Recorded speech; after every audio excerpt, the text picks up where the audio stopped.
সন্তান বিপদে পড়লে লুকায়, আজ পর্যন্ত কোনো বাচ্চা বাপের লুঙ্গির। হাসি আর রঙিন জীবনের মিশেলে নতুন এক পাঠশালা, স্কুল অব কমেডি। হাসির মাধ্যমে শেখার প্রয়াসেই যাত্রা শুরু, যেখানে তুলে ধরা হয় জীবনের নানান দিক।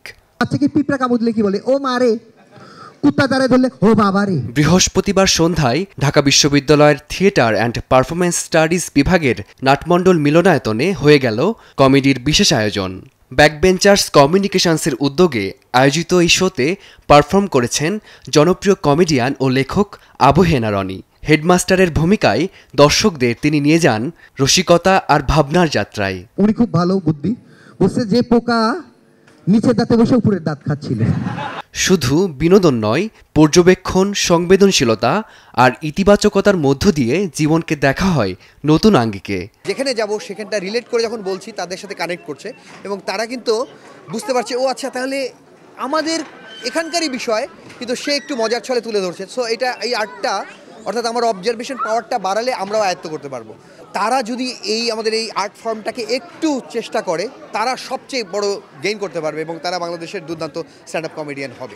আগুন বেশি লাফালাফি করিস না, পেছনে তাকাইয়া দেখ, তোর বন্ধুর বাগানে বন্দুকের নল ঠেকানো আছে।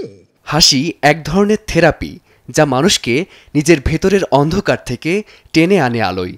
এমন বিশ্বাস থেকেই এই আয়োজন।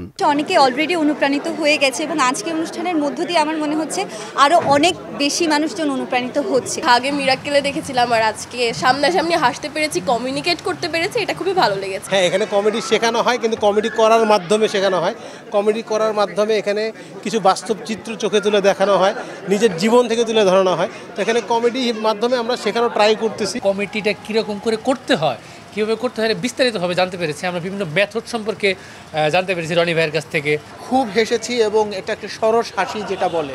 এখানে কোনো পলিটিক্স নাই, এখানে কোনো অন্য কোনো কিছু হিংসা বিদ্বেষ কোনো কিছু এরকম কুট কাচালি কিছু নাই, সরস হাসি। খুব ভালো লাগছে, তাই না মা? ভালো লেগেছে, বলো ভালো লেগেছে না? ভালো লাগছে। হাসতে হাসতে পুরো সময় চলে গেছে, পেট ব্যথা হয়ে গেছে হাসতে হাসতে। পরিবার থেকে দূরে থাকি, অনেক সময় মন খারাপ হয়, আর বিশ্ববিদ্যালয়ে থাকি, পলিটিক্যাল অনেক রকম সমস্যা থাকে, একটু কমেডি শো হলে নিজের কাছে ভালো লাগে। কি কষ্ট, সকাল থেকে খাইনি। মানবিকতার এক উজ্জ্বল দৃষ্টান্ত এই আয়োজন। পুরো শো থেকে প্রাপ্ত অর্থ ব্যয় করা হবে বিশ্ববিদ্যালয়ের এক আহত শিক্ষার্থীর চিকিৎসায়। প্রতিটি প্রাণ পূর্ণতা পাবে হাসিতে, প্রত্যাশা আয়োজকদের। শুধু নিজের বউকে ভালোবাসলে হবে না, অন্যের বউকেও। ফারদিন মাঝার, সময় সংবাদ, ঢাকা।